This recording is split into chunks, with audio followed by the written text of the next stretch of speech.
everyone, and welcome back to Motorhome Adventures.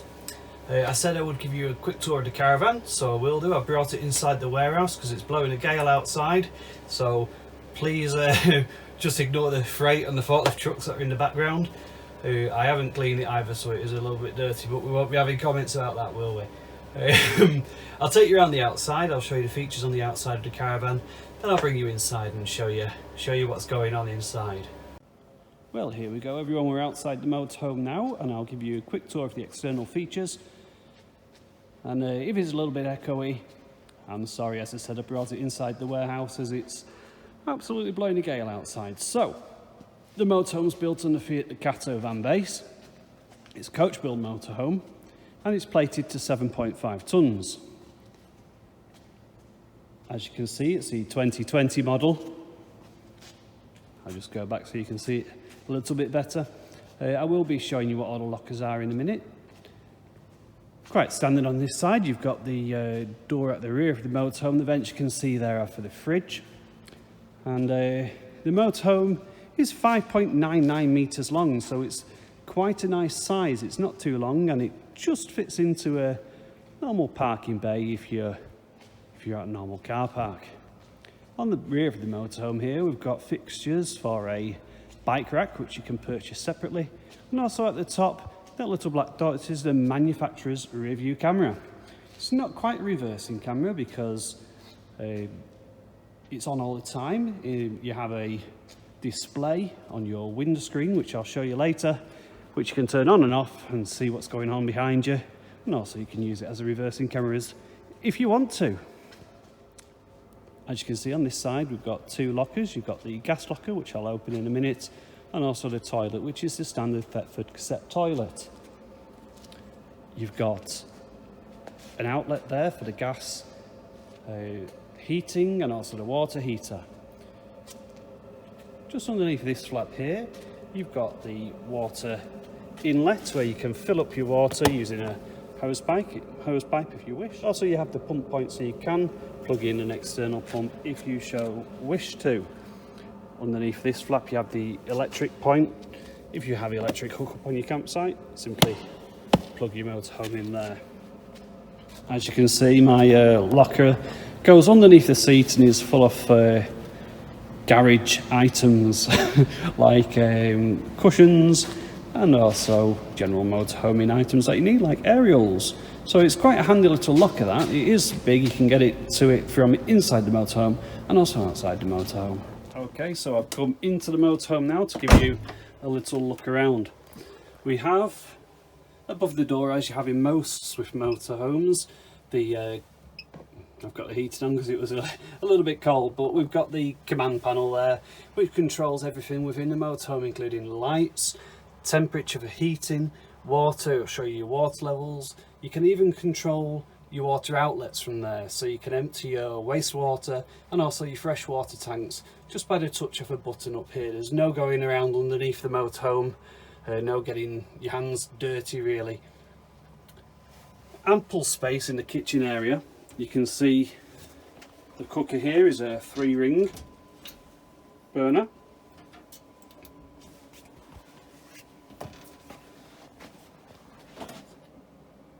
Large oven, and also underneath you have sliding storage drawers.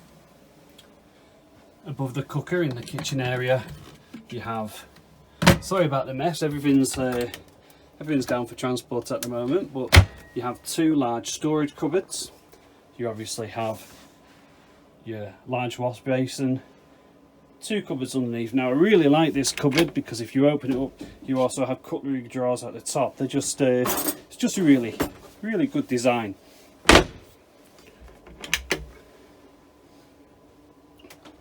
Turning around now, looking into the living area of the motorhome, you have two seats which fold down to make a bed. It's quite a comfy bed.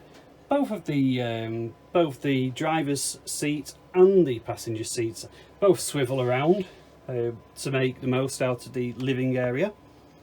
You have another food preparation area, a microwave above with more storage, and also quite a generous fridge. I'll just open the fridge because it is quite a generous fridge with a removable freezer unit.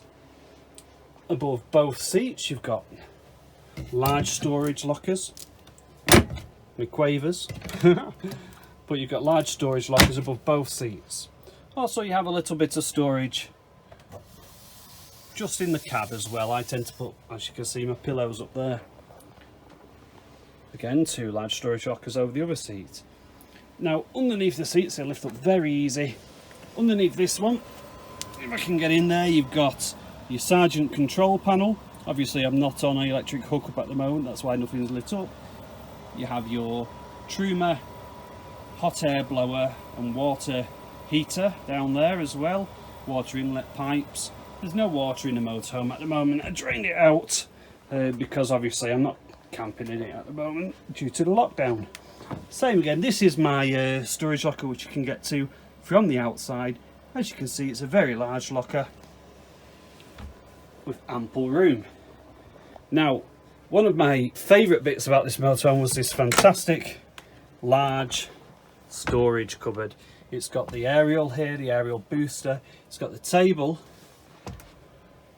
and it's just a very, very large, useful storage cupboard. And there are also shelves in the storage cupboard that I think you might be able to just see there.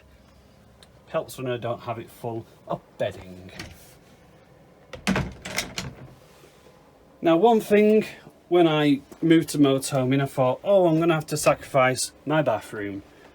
But I don't. This motorhome comes with an absolutely fantastic and adequate bathroom. It's all in one. It's more of a wet, well, it's not a bathroom, is it? It's a wet room. The shower is fantastic. It's one of those halo showers.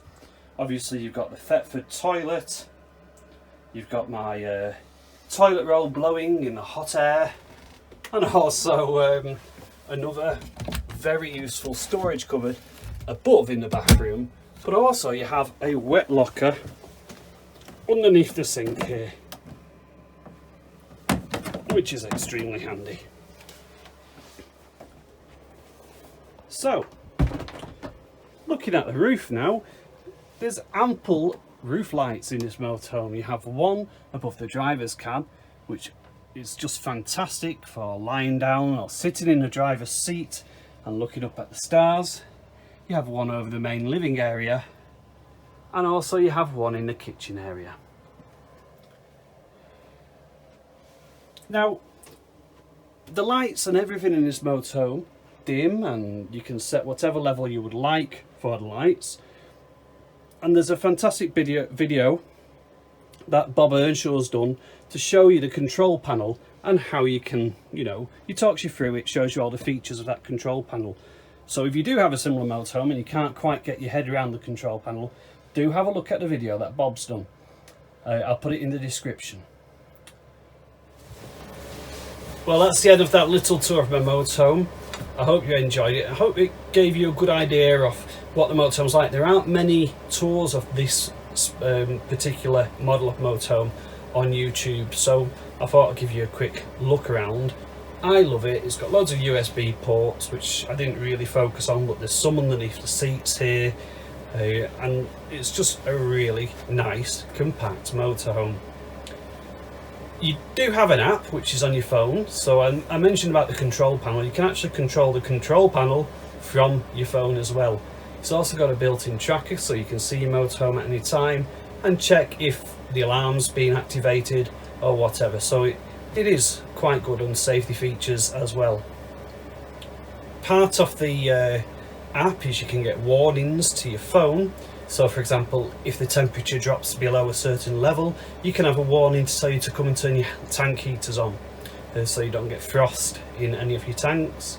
It'll tell you your water levels, it tells you the heat inside the motorhome, and you can also control the lights as well. So it is really handy, and that's the app on your phone. As I say, I hope you enjoyed this look round. I will be putting more videos up. The channel is really about approach videos, but whatever takes our fancy really. Let's see if I can do this a bit better than I did in the last one. I'm sorry if I keep talking really fast. I'll try and talk a little bit slower. But if you did like the video, please consider subscribing, liking and sharing. It costs nothing and just gets the word out there.